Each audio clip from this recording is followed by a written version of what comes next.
Like Overwatch, but wish it was less polished? Oh, come on, really? Did she shoot us through walls? Well, the folks at High Res Studios have come to answer your prayers, instead of making Smite fun. Okay, honestly, I did not think I'd be so into Let It Die as much as I thought I would when revisiting it. I played it when it first came out, and the best thing I could say about it then was that, hey, Grasshopper made a game that actually runs well.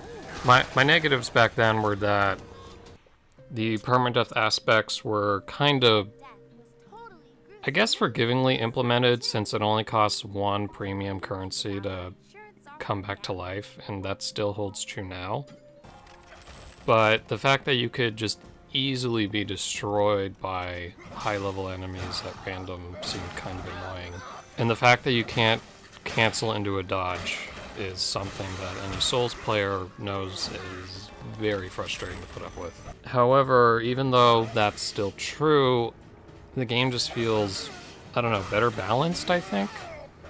It just feels more fun to play. Maybe I've just ranked up enough weapons so that they're actually fun and useful. Having come back midway through the tutorial, I kind of forgot how to do most things. But there's a whole new PvP mode where you get to raid other people's bases and steal their people and then ransom them for money. And speaking of money, it seems weird that there's a cap on how much money you can have, especially when I had like 70 items worth of stuff to collect and I couldn't because I hit the cap after like 6.